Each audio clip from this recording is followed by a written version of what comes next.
നമ്മളിപ്പോൾ Calvary മൗണ്ടിലാണ്. Calvary മൗണ്ടിലെ ഒരു റിസോർട്ടാണ് നമ്മൾ കാണുന്നത്. അതിന് മുകളിലായിട്ട് വേറൊരു റിസോർട്ട്. തേയിലച്ചെടികൾക്കിടയിലൂടെ അതിമനോഹരമായ രീതിയിൽ നിർമ്മിച്ചിരിക്കുന്ന റിസോർട്ടുകളൊക്കെ നമുക്ക് കാണാം. നല്ല ഭംഗിയുള്ള ഒരു പ്രദേശമാണ് ഈ കാൽവരി മൗണ്ട്. വലിയ കുന്നുകളും താഴ്വരകളും ഒക്കെ അടങ്ങുന്ന അതിമനോഹരമായ ദൃശ്യങ്ങൾ നമുക്ക് സമ്മാനിക്കുന്ന ഒരു സ്ഥലമാണ്. ഇതൊരു പൂച്ചെടിയാണ്. ഇതിൻ്റെ പേരൊന്നും എനിക്കറിയില്ല. ഭംഗി കണ്ട് ഞാൻ എടുത്തതാണ്. ഇതിൻ്റെ ഓപ്പോസിറ്റ് സൈഡിലാണ് പാർക്ക്, കാൽവരി മൗണ്ടിലെ പാർക്ക്. ഇവിടെയായിട്ട് നമുക്ക് കിടക്കണമെന്നുണ്ടെങ്കിൽ 40 രൂപ നമുക്ക് ഒരാൾക്ക് എൻട്രി ഫീസൊക്കെ ഉണ്ട്. വാഹനങ്ങളുണ്ടെങ്കിൽ അത് പാർക്ക് ചെയ്തതിന് വേറെ നമ്മൾ പണമൊക്കെ അടയ്ക്കേണ്ടതായിട്ടുണ്ട്. വളരെ നല്ല ഭംഗിയാണ്. അപ്പോൾ കുറേയധികം പ്ലാന്റ്സ് ഉണ്ടിത്.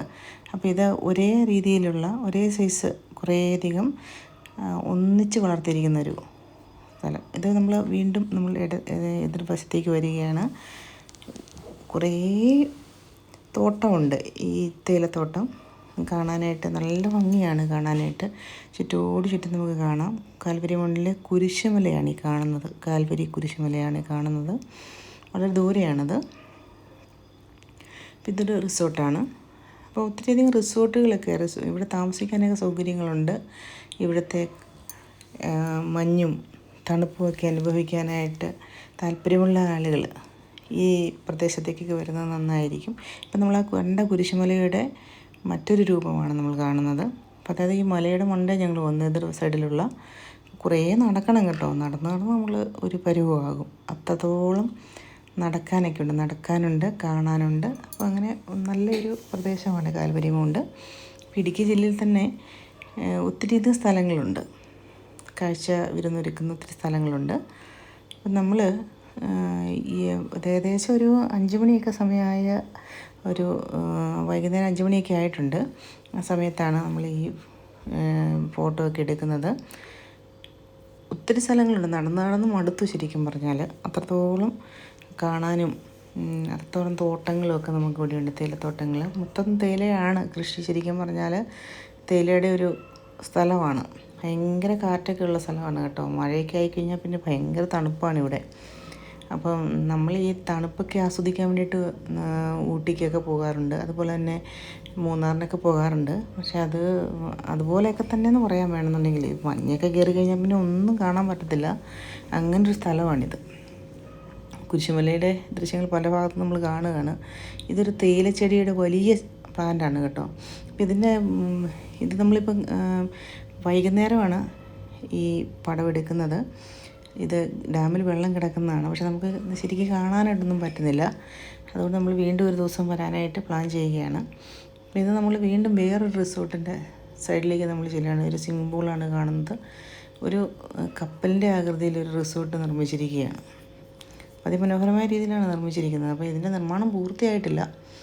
ഇതിൻ്റെ ഡിസൈനറാണ് നമ്മൾ കാണുന്നത്. അപ്പം അദ്ദേഹം പണിയൊക്കെ കഴിഞ്ഞ് പോവുകയാണ്. ഈ മേഘമല റിസോർട്ടിൻ്റെ ഒരു പുതിയ റിസോർട്ടാണ് ഈ കപ്പൽ റിസോർട്ട്.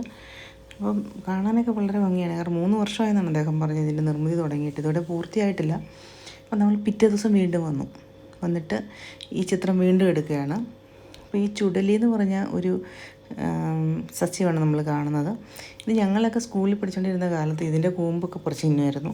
അതുപോലെ തന്നെ ഇതിൻ്റെ കായ ഉണ്ടാകും. അത് പഴുത്തൊക്കെ കഴിഞ്ഞ് കഴിയുമ്പോൾ അതൊക്കെ പറിച്ച് ഞങ്ങൾ കഴിക്കുമായിരുന്നു. അപ്പം നല്ല ശരിക്കും പറഞ്ഞാൽ 1 മണി സമയം, ഉച്ചയ്ക്ക് 1 മണി സമയത്താണ് നമ്മൾ ഈ ദൃശ്യങ്ങൾ പകർത്തുന്നത്. വെയിൽ വരുന്നതൊക്കെ നോക്കിയിരുന്നൊക്കെയാണ് പകർത്തുന്നത്.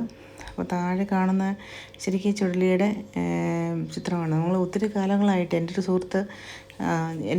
സുഹൃത്തുണ്ട് ആലീസ്. അവൾ പറഞ്ഞ് ഇതിൻ്റെ ചെടി എവിടെയെങ്കിലും കാണുവാണെങ്കിൽ ഒരു ഫോട്ടോ എങ്കിലും എടുത്ത് കൊടുക്കണമെന്നൊക്കെ പറഞ്ഞിട്ടുണ്ടായിരുന്നു. അപ്പോൾ അങ്ങനെയാണ് ഞാൻ വീണ്ടും ഇതിനെ കാണുന്നത്. ഇവിടെ കുറേയധികം ചുഴലിയൊക്കെ ഉണ്ട്. ശരിക്കും പറഞ്ഞാൽ തീയൊക്കെ കയറിയിട്ടുണ്ട്. ഒരു പുല്ലൊക്കെ കത്തിപ്പോയേക്കുന്ന ഒരു ഭാഗമൊക്കെ കാണാം. വെള്ളത്തിൻ്റെ ശരിക്കും പറഞ്ഞാൽ നല്ല ദൃശ്യങ്ങൾ നമുക്ക് പകർത്താൻ സാധിക്കുന്നില്ല. ഇവിടെ റിസർവ് വനമാണ്, ആനയൊക്കെയുള്ള വനമാണ്. അപ്പോൾ ഈ ആനയൊക്കെ ചേച്ചിമാരപ്പുറത്തുനിന്ന് പറയണ്ടായി, ആനയൊക്കെ ഈ കുന്നിൻ ചെരുവിലൂടെ കയറി ഈ കുരിശുമലയ്ക്കൊക്കെ താഴെയൊക്കെ വരുമെന്നാണ് പറഞ്ഞത്. അപ്പം ഇത് വെള്ളം കുടിക്കുന്നതൊക്കെ കാഴ്ചകളൊക്കെ നേരത്തെയൊക്കെ കാണാനൊക്കെ സാധിക്കുമായിരുന്നു ആനയൊക്കെ. ഇപ്പം അങ്ങനെയുള്ള കാഴ്ചകളൊന്നും നമ്മൾ ഇവിടുന്ന് കണ്ടിട്ടില്ല. അപ്പോൾ ഒരു സൈഡിൽ ശരിക്കും പറഞ്ഞാൽ നല്ല കാഴ്ചകൾ നമുക്ക് നല്ലോണം ചിത്രങ്ങളൊക്കെ പകർത്താൻ സാധിക്കുമെങ്കിലും മറു സൈഡിൽ ചിത്രങ്ങൾ പകർത്താൻ ബുദ്ധിമുട്ടുണ്ട്. കാരണം കിഴക്കൻ ചായവും പടിഞ്ഞാറൻ ചായവുമാണ് ഇതിൻ്റെ പ്രശ്നത്തിന് കാരണമായിട്ട് വരുന്നത്.